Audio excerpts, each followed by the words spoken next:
আমি একবার দাউদকান্দি এক মাহফিলে গেছিলাম। এক ইমাম সাহেব মসজিদের বয়স্ক মানুষ, উনি আমার এই জড়ায়া ধরে কাঁদছিল, আমার মনে আছে।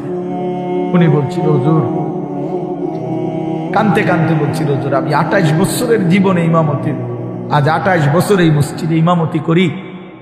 আমার জীবনের কত স্বপ্ন, কত আশা, বাচ্চাদের কত আবদার, বউ বাচ্চার কত চাওয়া পাওয়া, কিছুই পূরণ করতে পারি নাই।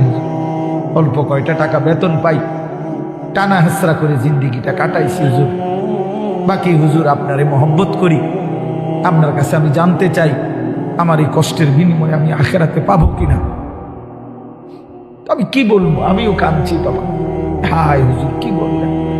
চোখটা বন্ধ হলে দেখবেন আপনি আখেরাতে বাদশাহ।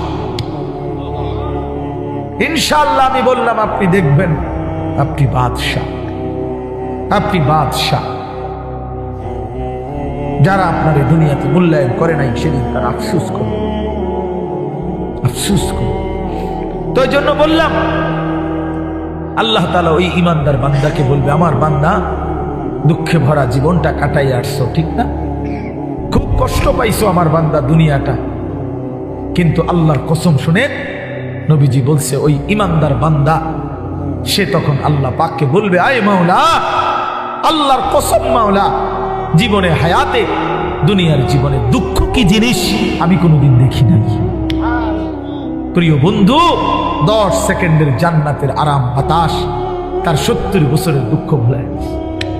ছেলেরা বন্ধু, তোমরাও মনে রাখো, বাপ আমরা 200 কোটি মুসলমানও যদি খোদার কসম রাত দিন যদি আমরা মেহনত করি, দুনিয়া অর্জনের জন্য পরিশ্রম করি, মাথার ঘাম পায়ে ফেলে যদি আমরা দুনিয়ার কর্ম সবাই মিলে করি, দিবানিশি 200 কোটি মুসলমানে মিলে কেউ অলসতা না করে, তারপরেও আল্লাহর কসম, রব্বে কাবার কসম, কাফের বেঈমানদের সমান সমপরিমাণ দুনিয়া আমাদের মিলবে না। এটা দিত না মালিকের, যিনি দেওই না উনি কইতে আছে আমি দিতাম না, তো জোরাজোরি করে কিলাম, আমি পারতেন না। আল্লাহ বলছে, আমি বান্দা আমি দেব না, আমি মোমেনকে দুনিয়া দেব না পুরা। ওয়াদারনি ওয়াল মুকাদ্দিবিনা উলিন নি'মাতি ওয়া মাহিলহুম কালিলা। আল্লাহ বলছে, শোনো বান্দা ইমানদার, এই আমার ইমানদার বান্দা, মিথ্যাবাদী নাফরমানদের জন্য অল্প কিছু সময়ের জন্যে দুনিয়াটা ছেড়ে দাও। ওয়াদারনি, আমার ছেড়ে দাও বান্দা, আমি তা করে একটু দুনিয়াটা দেই। কটা ভাত খাওয়াইতে লইছি, দুটা ভাত খাওয়াইতে দাও। কতদূর বাদগ্রস্ত একটা বিল্ডিং, একটা মোটরসাইকেল, একটা প্রাইভেট কার,